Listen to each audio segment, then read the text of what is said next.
Welcome to the Radical Audacity Podcast. I'm Tiffany Kane, the Heck Yes Coach, and I'm your host. This podcast explores topics that have to do with integrity and authenticity. The radically audacious way of life is not always the easiest way. Often it's the difficult path, but it's the right path. So I want to talk about that a little bit more today with some things that have been going on in my life that I think may have something to do with your life as well. And I'm interested to have a conversation with you about it. I specifically want to talk about imposter syndrome. Oh, imposter syndrome. Imposter syndrome is, this myth, this story that we've been told that when we feel like we're faking, that we are not actually who people think we are, that somehow we're imposters, right? And this imposter syndrome, quote unquote thing, I think has been fed to us as like, here's this way you feel. Oh, you're feeling unsure, you're feeling anxious. Oh, that's imposter syndrome. So I really want to dig into it. I recently coordinated and hosted a summit called the Raise Your Volume Summit. And the first day of the summit was completely 100% dedicated to imposter syndrome.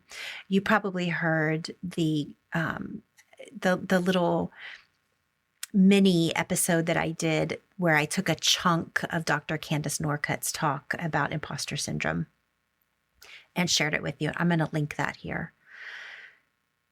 She really talked about how so many times the way that we feel is so rooted in the past stories of ourselves, and maybe it's generational stories of what we come from, and the things that as a society, as a gender, as just people in general, the things that we feel now are often passed down to us. You know, they're kind of in our DNA, they're in our societal programming. And so here we find ourselves as women, as female identifying people. And so many times we feel less than, we feel not qualified. My friends and I often talk about this. We're like, oh, if this was a man in this situation, he would have an insane amount of confidence about doing whatever it is he's doing. I mean, look at Elon Musk and Twitter. He fully believed he could buy it and take over and change it and make Twitter a better place. I guarantee women would be in that situation. Am I qualified for it? Do I really have the knowledge and the experience for this? What is this something I should be doing? And so a lot of times as women, we hold ourselves back. And I'm going to talk about this in a couple of ways, because there's the good side of this. There's the bad side of this, right? Like there's a shadow side, there's a good side. I'm going to talk about the shadow side of imposter syndrome first, and then we'll talk about the good side. So the shadow side of imposter syndrome is when we say, oh, I'm not qualified for this. I'm not good enough for this. People are saying these nice things to me, but I don't really deserve it. So let me give you an example. Just this past weekend, my partner David and I coordinated and hosted an in-person meetup for podcasters. And it was really great. It was so wonderful. However, the people there, the podcasters that were there, were all way more experienced than we were. And when I say all, there were probably 2 or 3 there that were not. But here we were, the coordinators and the hosts of this event, and we were the least experienced. I mean, I've been very transparent with you. Those of you that have been following me from the beginning, you know this podcast is 15 months old. My other podcast just hit a year. And my partner David and I have been in this business, for a year. Our business hit a year old in November. And so we're kind of babies in this industry. We're good at what we do. I mean, David's been in the audio industry for more than 20 years, and I have been doing professional development for several years and been in the education world for 20 years. So we're good at what we do, but in the podcasting world, we're kind of babies, right? And so here we are coordinating this event, and we have all these amazing people there. It was such an incredible event. I mean, we had the coordinator of Podfest Expo, Chris Kremitzos, come, and he puts on the largest podcasting conference for independent contractors or independent podcasters. So he was there, traveled all the way from Florida to be there. And then we had other podcasters there that have been podcasting for more than 10 years, like 13, 15 years, which in the podcasting world, like you're OG, you're the beginning. And we had a blast. It was so incredible to meet the people we met, but both of us walked away from that and went, oh my goodness, kind of this feeling of who do we think we are doing this? Like, wow. And because we were the hosts and the coordinators, we had a certain amount of respect. Like the people really appreciated what we did.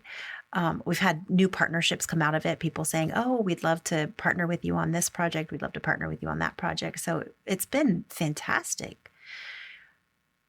But it's really leaving me in particular in a place of, ooh, do I deserve this? Like I'm a baby podcaster. Do I really deserve this? And it's so interesting. It's so interesting how our brains do that to us. Like we do something good. We do something audacious. I mean, this was an audacious event. Let me tell you a little bit about this event. I reached out to Chris, who is the founder of Podfest Expo. I knew he was doing a tour of the country. And I said, Chris, we would love to host you out here in California. And I kind of was working on him a little bit. And about 2 weeks ago, he said, okay, all right, we'll come out. We're going to be in Colorado on the 10th, and we'll fly out to California on the 11th. And so I had 2 weeks. David and I had 2 weeks to organize this event and find the people. We'd never put on a in-person event before. So we had 2 weeks to find a location and put this event on. And it was a huge undertaking. And we found sponsors to pay for the food at the event so that it could be free. In 2 weeks, we made it so that everybody that came could have a free event. We found 4 sponsors for the event. We had prizes to raffle off. We had speakers. Like it ended up being a thing. Like it ended up being great. So we did a really incredible thing in just 2 short weeks, right? And yet, I'm walking away feeling like, oh, do they really know who I am? Like all these people that are now like, hey, let's partner. Hey, come be a guest on my podcast. Hey, let's do this thing together. Do they really know who I am? I'm just a baby podcaster. And so then it got me really thinking, why do we do this to ourselves? I can't be the only one. I am sure if you are listening that you have had a situation where you have worked really hard for something and you have accomplished something. And then when people acknowledge your accomplishment, you start going, oh, I don't know, maybe it wasn't that hard. Maybe what I did wasn't that much. Maybe you're kind of overinflating what I did. I don't know, right? I mean, please tell me I'm not the only one. So that's the shadow side of imposter syndrome. But there's a good side too. The good side is we realize we can't do these things alone. And I think for me, what I take from imposter syndrome is really realizing anytime my imposter syndrome is really strong, it means I'm trying to do too much on my own. And if I really reach out to people and I find partnerships and I find collaborations and I find people that I can do things with, then I feel so much more qualified and take so much more satisfaction in what happens, in the outcome. And so that to me maybe these imposter syndrome feelings, the good thing of them is it encourages me to go out there and reach out and ask for help and make those connections and get those collaborators. And it's always a much richer experience when that happens. I mean, this event that we put on, David and I had been talking about putting a live event on for forever. And the reason it came together was because Chris from Podfest Expo said, okay, if you are the hosts, then I will help you promote it and we'll do all of this. And so we ended up co-hosting with him basically. And it ended up being amazing.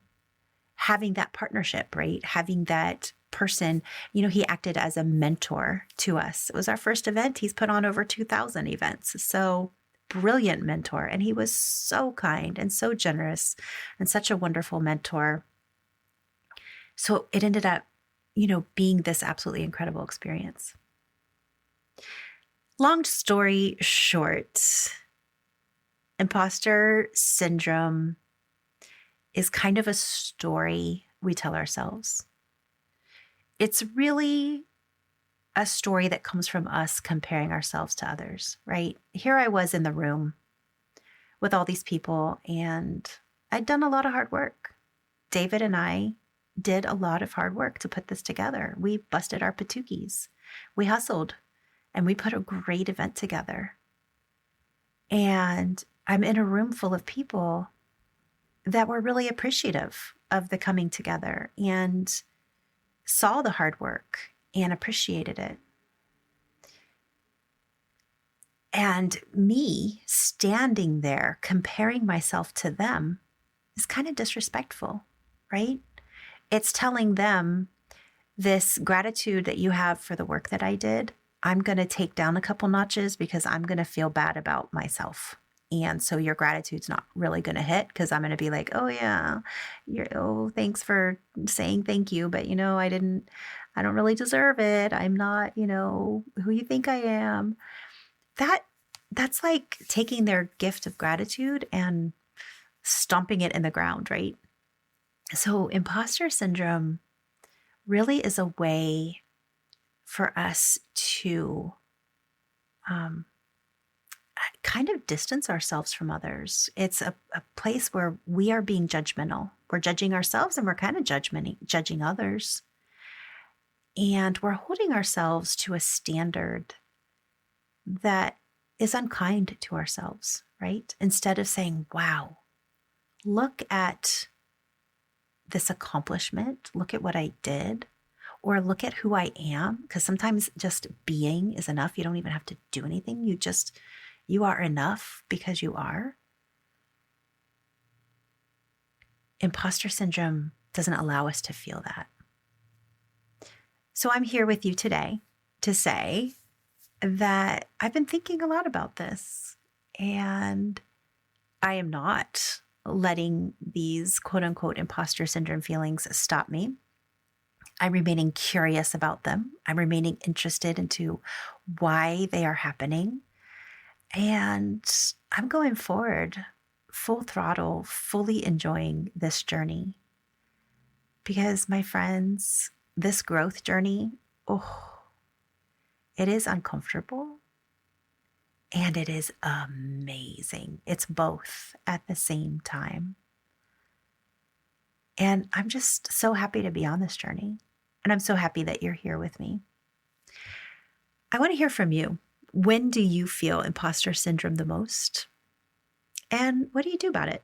How do you talk yourself through it? How do you walk yourself through it? Do you let imposter syndrome stop you, or do you keep going? I want to hear from you. I want to hear your take on imposter syndrome. There are amazing people in this audience. You listeners, you are phenomenal. You have so much experience. You're so intelligent. I want to hear from you. How do you feel about imposter syndrome? So reach out to me. If you look in the show notes, you will see there is a link to click on where you can actually leave me a voice message, and I will use your voice message in an episode. Or you can find me on Instagram and DM me. I love when you reach out and tell me how you feel about an episode. And make sure you hit that subscribe button so that you get notified every time a new episode comes out. Thank you so much for listening. Remember to raise the volume of your voice. I'm listening.